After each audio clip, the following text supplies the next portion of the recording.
Welcome to Conversations in Between the Realms, a podcast where the mystical meets the everyday.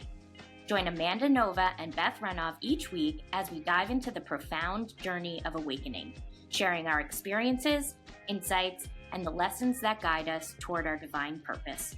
Together, we awaken and guide our souls and others, exploring the magic of living in the 3D while staying connected to the higher realms, embracing the challenges, and celebrating the growth.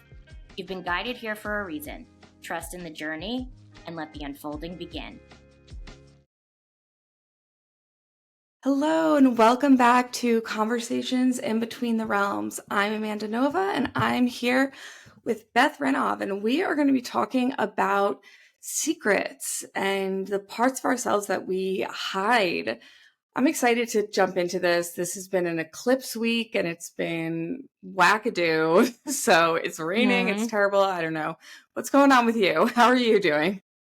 Like good and bad. Good because I think like the stuff we talked about, like I think 2 weeks ago maybe, how I like just broke all those like self-sabotage things. Maybe that was last week. I can't keep track of like when things are, but like I had that moment of like clarity, like that epiphany. And I don't know, since then it's been really good. Yeah. And so I'm like really happy about that. It feels like everything has like clicked into place. And it's so weird when that happens. Like sometimes you can just be like, cool, no desire to self-sabotage, no desire to, like get involved in like habits that weren't good, or like if it's an addiction, so I don't know, that's really good. But at the same time, because I'm not numbing myself, I'm feeling everything. And there's been such a purge. And I don't think it's only from that. I think there's something going on. Like there's been eclipses, there's been full moons. There was so much letting go. And a lot of it actually had to do with this being found out and these secrets of like when I was younger that I held, and like how it really like destroyed me for 15 years, I want to say. And I just was like operating on autopilot and not really being who I am. I had no idea who I was because I was defining myself by a moment that I felt I had to keep secret. And like, to your point, it's like we were talking before, it's like such an imposter syndrome. It's like you're constantly walking and being hyper vigilant, like someone's going to find out who I really am, because you develop these beliefs about yourself based on that experience. Right. And we beat ourselves up. And you were saying too, like, when we have these secrets that we label as negative, right? Like we're the ones putting the labels on them, right? Because like we're holding them, labeling them as negative, and then we are beating ourselves up. And we're like, and then you're so afraid, like somebody's going to find out, like they're going to know. And then you're like holding it. And I do feel like there's like, positive secrets and negative secrets, but like it really just like is, right? Like it doesn't have to be positive or negative. But you were saying that like you kind of lose part of yourself, part of your soul in all of the effort that you go through to hide it, like, which is so intense. Well, I like think about it. It's such a weird comparison, but it's almost like when you have your period, all the energy and like blood and everything rushes to like your uterus so that it can like support it. So it's like all the energy that could be used in other places just goes to like keeping this secret, to hiding. And it's just like there's nothing left for anything else. Right. And a theme that I've been recognizing a lot with people, especially right now, is like almost like coming into the world with that feeling of guilt and always thinking that they are doing something wrong and that they're like always carrying that feeling. So I feel like those people, like I'm definitely one of those people, like something will go wrong and I automatically think that like I did something. Like it's like a police car is behind me and I'm like, what did I do? Like they're going to find me. And I'm like, I didn't do any, like I have a body in the back of my car. Like, you know what I mean? And like I have friends and I've noticing and clients who have that, and it's like then when you have something that you really are like hiding, it destroys me. Like I cannot handle that, and I've had situations where in my younger years where we were talking about like drinking and blacking out and things happening, where I had a boyfriend and where I blacked out and, I maybe like, I don't know, let's say made out with another person or something happened. And then I would just like destroy myself, like trying to like hold that in and then label myself as a cheater and like all this crazy stuff, like it's just you wreck yourself doing that. It's just it's really tough. Yeah. And like, who's to judge, right? Like, I mean, everybody's entitled to their opinion, but it's like really how you feel about yourself. Like, and the same thing, like, I didn't cheat. I actually was assaulted, but like, we didn't talk about this stuff. I just knew I was involved. So I like labeled myself a cheater. And then it was a secret I had to keep. I thought everybody was going to hate me, and I like dubbed myself like a bad person for so long and beat the hell out of myself because I was like, if people really know how bad I am, like, and so I was not myself. I had no idea who I was. I was again like operating on all autopilot. Probably why I got drunk so much, Right. in my like Yeah. 20s, and just like was blacking out. Right. And it's just I'm not saying like tell everything, but holding a secret is a huge responsibility. And it really does something to your soul because it's almost like taking you off the path. It's almost like this block that you're not doing anything, Right. like Right. you're moving, but not in any specific direction. Like it's just, it feels like this bold. All I see is like this boulder on you that you're trying to hold. So you're maybe taking a step, but it's like 1,000 times slower than you would. Right. And I think sometimes we do that because we are afraid to burden others. We don't want to put Mm-hmm. it on other people. Like it's afraid of being found out, afraid of other people looking at us the way that we are labeling ourselves. But it's also like we don't want to burden other people. And it's kind of this idea of like, I'll just get through this myself. I'll just handle it myself. Like I can do this and I'll just power through it. And then like, that'll be fine. And then, like, once you unburden yourself by telling someone that is close to you where it is a safe space, like the relief of that is just like an exhale. You can finally Absolutely. breathe. And so it's so interesting because it's like the opposite is like, I was like, I can't tell anybody because I'm going to lose everybody. Hmm. But then you're so isolated and you are Yeah. just kind of all alone. It's such a paradox, really. Right. So and really when you do release, like finally I think I first did in therapy, but it was because of the Me Too movement Hmm. and like everybody pointing out like yeah, like men sexually assaulted women so Right. much, and Right. not to say women didn't, but it was mostly men in power in that movement. And it was just like an aha moment where I was like, oh my god, like maybe I'm not this terrible of a person. Right. Well, we shame ourselves as women. Like, Right, I went through a sexual harassment in my 20s, and I remember like talking to my mom about it and her being like, well, don't tell this person, like, because right, that, you might ruin that person's life. Don't tell your father because he'll go ballistic, and it's like I had right. to then keep that in, continue working at the company while knowing Ugh, that, and then horrible. continuing to get harassed by this person while not wanting to Yeah, blow up their life. Meanwhile, they continue to harass me and make me feel uncomfortable. And I was only like 23, 24 years old. So, like, I was continuing to let that happen. And it was like, I felt like, what am I doing to cause this? yeah. I'm I'm not strong enough to stop this. I am shaming myself. And like a lot of times I think we do that as women with harassment and assault.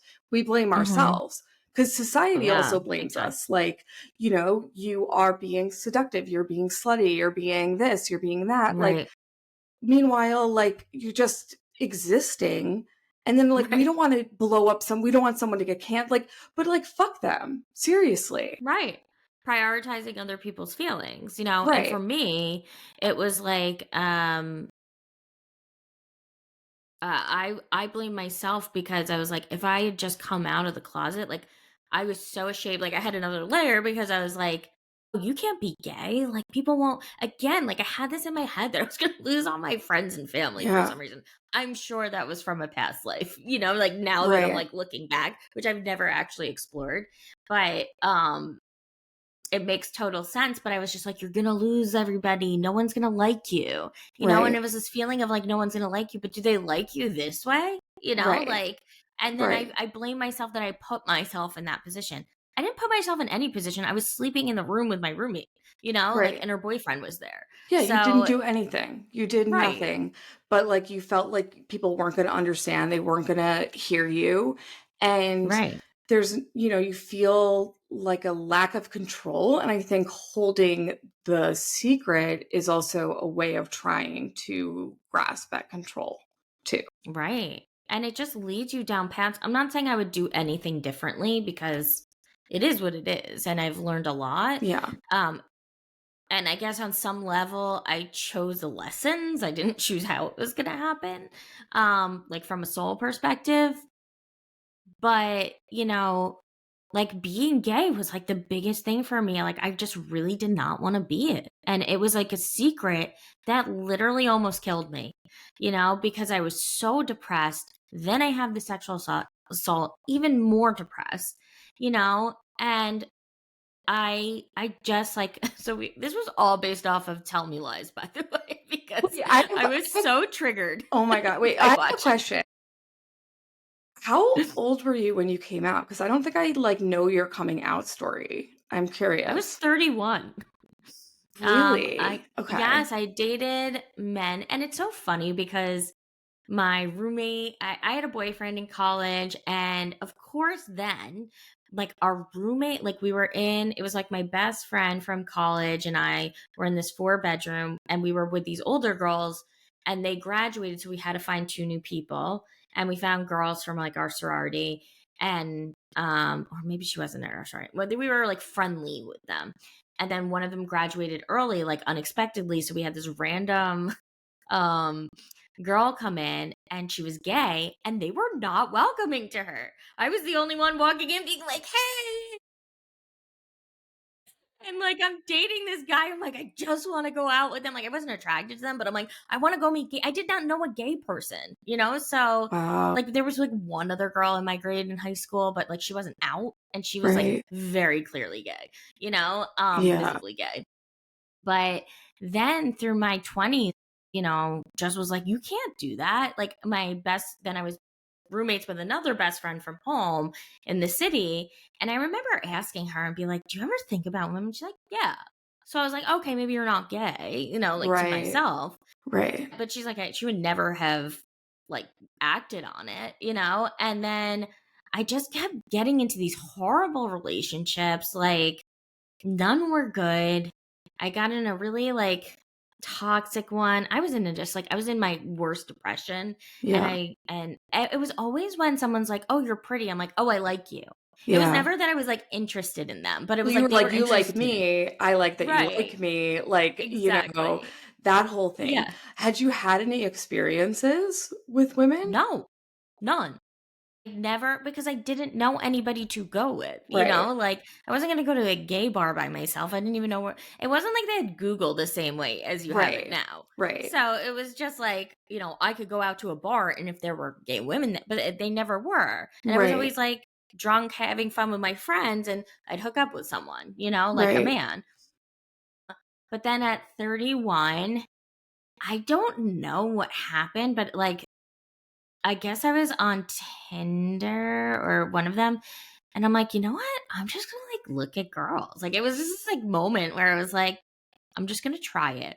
And so I'm, like, talking to women, and it was a really hard transition because I was used to men only wanting to talk about sex, Right. and Yeah. still in that mind that that's the only way people will like me is sex. Right. And Right. I talked to a few. I talked to this girl, she was a social worker, and I had, like, told her I'd never hooked up, but I was, like, interested. We met up in the city, and we, like, hooked up, but I didn't do anything. I was just like, "I'm not comfortable." I'm like, "I don't like you." Like, she was Well, also, nice. I like, just, how like, would you even know what to do? I wouldn't know what to do. no, I didn't know, It like, was I just, like, kissed her really, like, we made out. yeah. And I'm like, I'm not, like, I don't think I like this. I just didn't like her. Yeah. And then I like came out to every friend I had. I was like, I hooked up with a girl. They're like, oh, I'm like, but I'm not gay because I like didn't enjoy it. They're like, my friend Allison's like, well, why don't you try it with it? Yeah, I was like, like, I maybe it's guess. the And then person.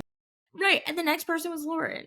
So, and I was like, "Oh my god." Like, she was the person I've never met a person like we had that much chemistry that I liked so much. We were obsessed with each other as in true lesbian fashion. Like, it's called U-hauling. Like, you meet and you're like, "Let's move in next week."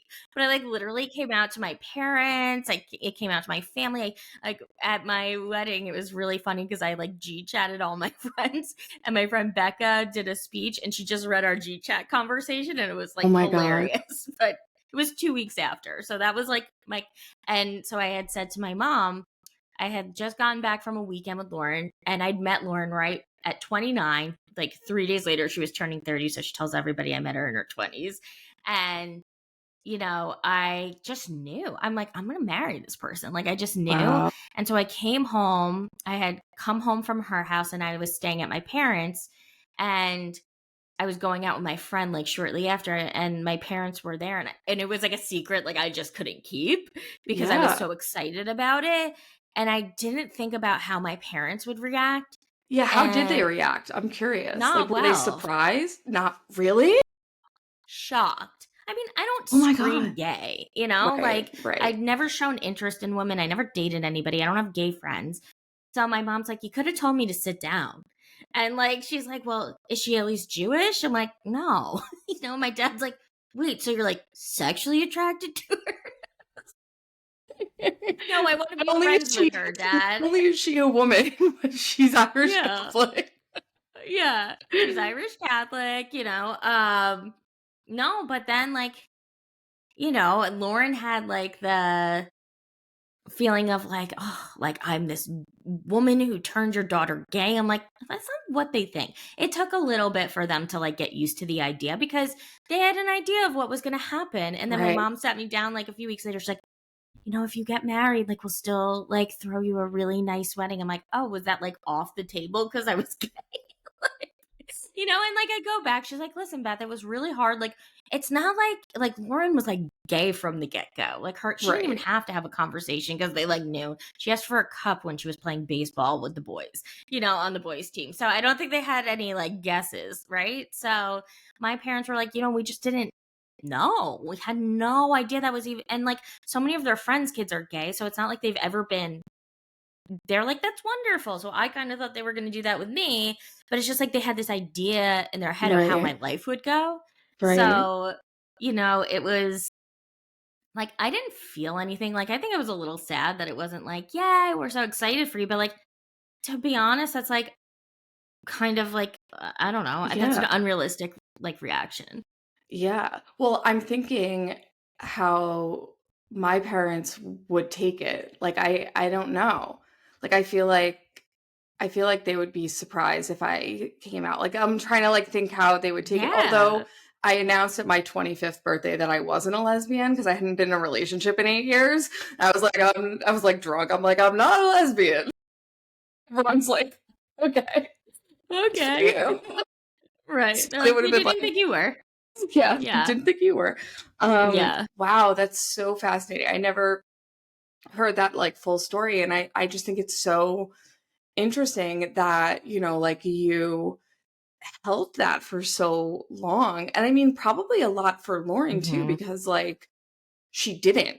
So it must have been like really Right. strange for her to like see all of this like unpack too. She probably had to Yeah. like teach you a little bit of how to be a lesbian a little Yeah. bit.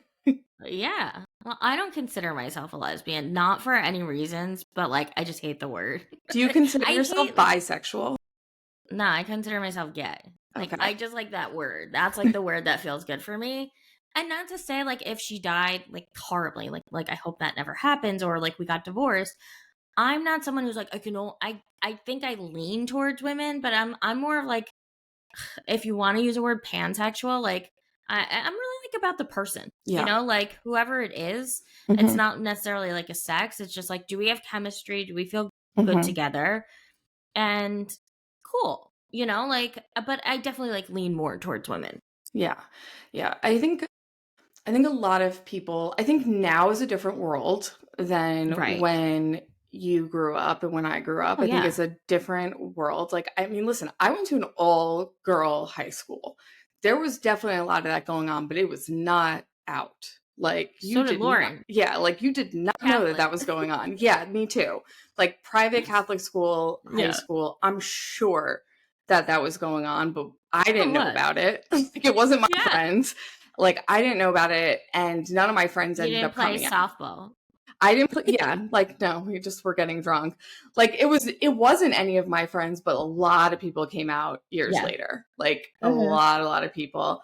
And, yeah, I just think it's really, like, interesting, and it does have this impact, like, on your soul and, like, just connecting to the spirituality piece, like, something that I've learned from doing past life stuff and soul stuff, like there really like is no male or female when your like Right. soul is traveling from different Right. lifetimes, right? Like we've all been men, we've all been women, like we've I think there was a lifetime where Rob and I were in, like, we were both women and in a woman on woman relationship, which he thinks is Yeah. like the best thing ever. Like, that's his favorite lifetime that we were in together. Like, he's like, that is the greatest thing ever. And like, it doesn't matter. And I think like we put labels on everything and like, we Yeah. just like, we have to, like, we judge everything, we put labels on everything, and we like, put people in boxes, and it's like at Yeah. the soul level there is no boxes, like it is None. infinite, you know. Yeah. And I think that's what creates that shame. It creates Mhm. that feeling of needing to hold a secret ever, and that feeling of like, I'm going to be found out, because if you don't fit in that box Right. perfectly, it's like, what happens? Everybody else Right. is in their box and never going out of it. And like, the reality is, I've never been someone who fits inside a box. Try and put Right. me in a box, I will smash that thing. Yeah. So, Yeah. Yeah, and I'm the same way, and I think, we have been talking about before getting on here, like, connecting it to career and work. And I think that this applies because, I think that that's a place where you're heavily put into boxes. yes. You have to be this, like, right? Like a job description is a box and you are like Mhm. forced to be in that job description. And I had a lot of experiences where I was made to feel really stupid, like actually stupid and less than because of my education or because I didn't fit in a certain box. And even though I Mhm. would be like hired to fit in that box, if I didn't like rise to the occasion of that box, I was like beat up for it.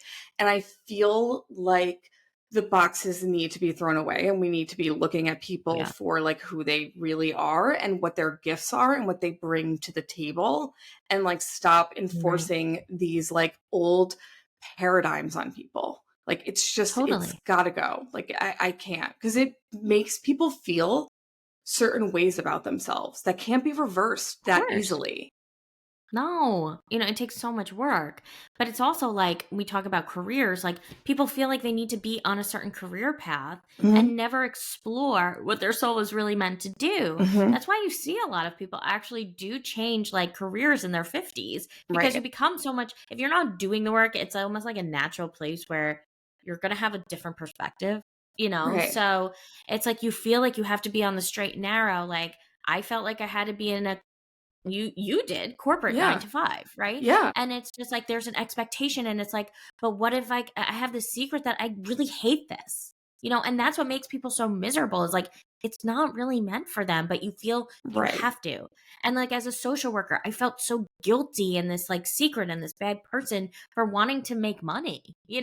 Like, Right. they Right. make you feel like you should do this for free and charge the lowest Hmm. amount so that you can't live. Right. It's like you become the people that you're intended to work with, Right. so Well, and yeah, and I think that there's like a lot of careers and different things that have been labeled to not make money, and then therefore people don't make money. Like, I was having this conversation with your brother about your dad, and how your dad is like a brilliant artist, and how he never really Mhm. got to pursue that because he had to go into like more business stuff, right? Like, because he couldn't Yeah, make, they were like, you can't make he was money as an me. artist.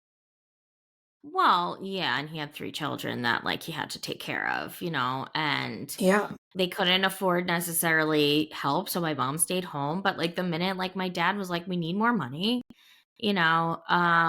she got a job. But my dad my dad was a taxi driver. My parents had this, like, thrift shop called, oh, well, it was, like, the cutest name. I don't remember. They were social workers together. My dad was an art teacher. They lived in like the Hamptons somewhere and taught in the woods. And then I think when they had like my parents were done with 3 children by 32. And my mom had 4 pregnancies by then. So my mom had 1 miscarriage between Seth and Matt. And yeah, so it's like he was always interested in music. His brother was like he's a different story, but he was like out there. He like went with so my parents families knew each other because they met so young. So my dad's Hmm. brother brought my mom's brother to California, and my dad's brother was like playing with like Grateful Dead and Kiss and like all these like really cool bands. And I'm sure my dad was like jealous, Yeah. and Yeah.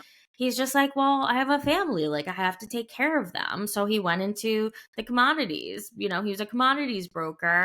And I'm sure that wasn't his dream job, but he did really well for himself. And I will say he became a jazz producer and produced like a number of musicians.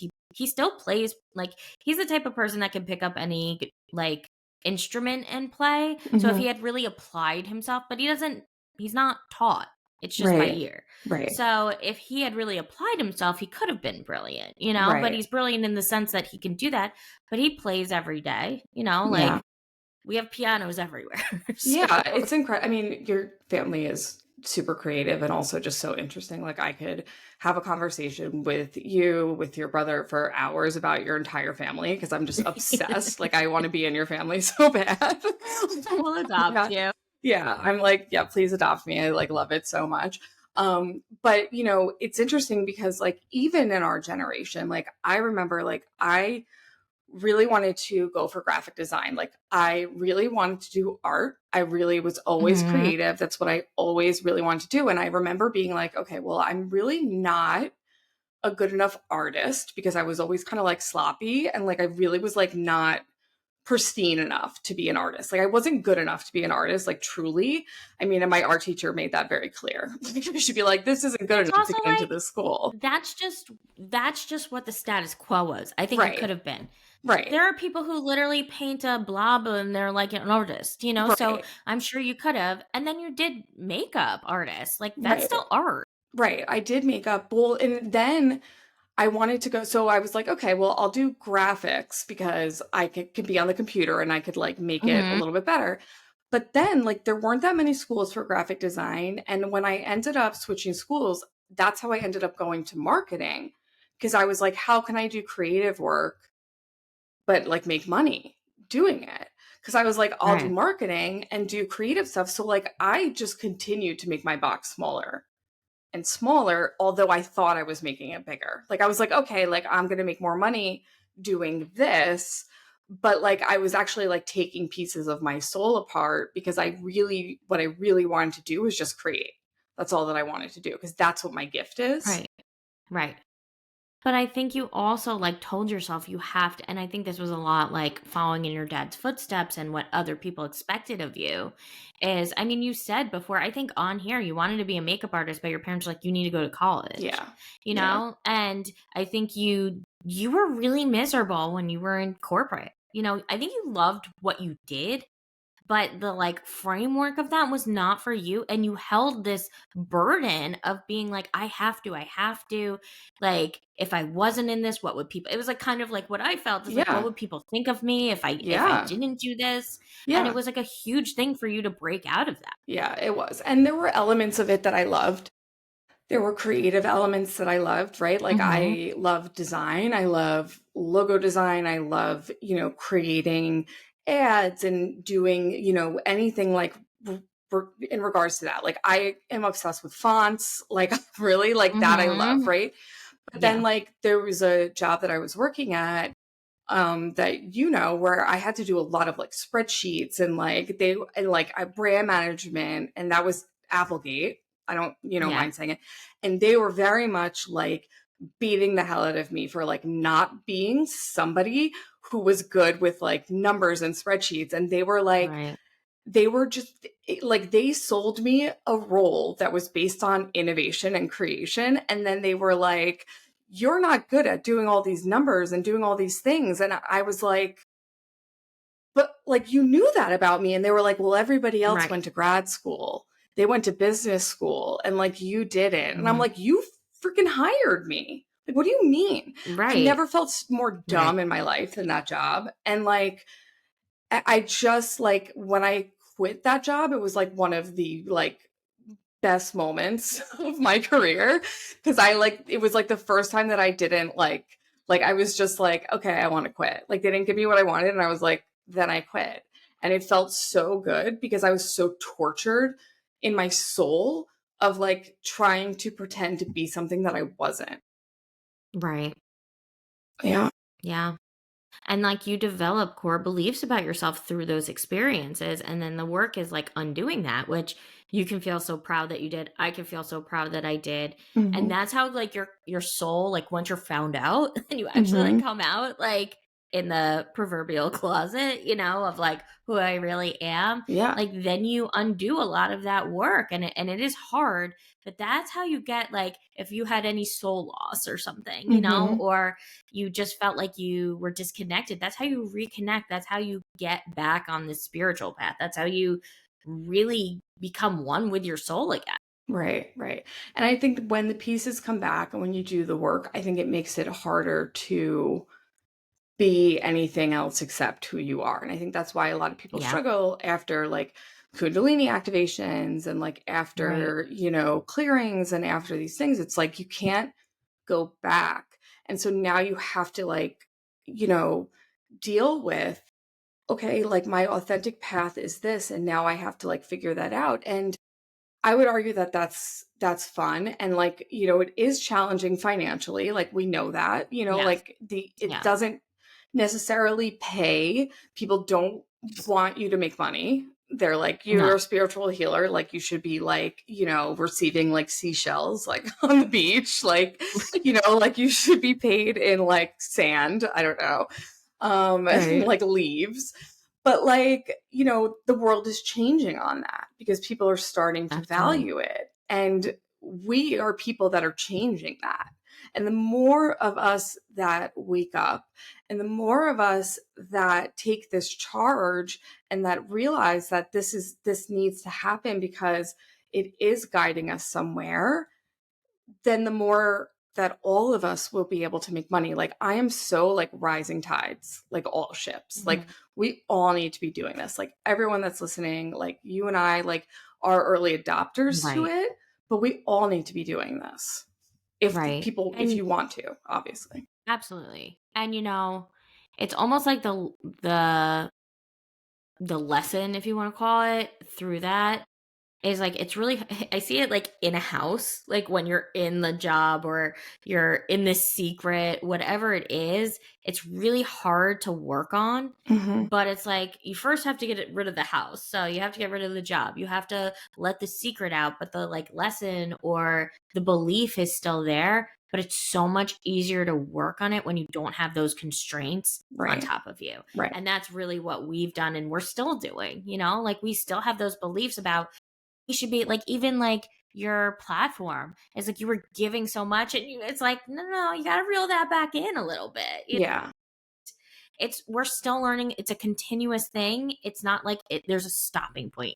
You're just evolving and you're still working on these things, but it feels a lot different when there's not the incongruency of like the job that you don't like or the business or the company you don't like. Right. Right. Whether it's working for yourself or a smaller company, or maybe you do like the big company and you're only playing it safe with small companies. Right. So Right. we're not knocking those. It's just, usually those are more you have to do what I say, but maybe people thrive in that. Who Some knows? people do really, really well in routines Right. and systems. And I think the point of all of this is like learning who you truly are at a soul level and what your gifts are and leaning into that. And that's really what it's Right. about. And that's where you'll feel the best. And it's not one way. It's Right. you and it's unique and that's what you bring to the world. And I'm just like a big proponent of like whatever that is, like that's what you should be doing. Yes. And learning what's not for you, learning what beliefs you believed about yourself Mhm. based on that experience, and then getting out of that and seeing how you can unlearn that. Like, I think that's really, like, in essence, what we do to get to what you were saying. Right. Yeah.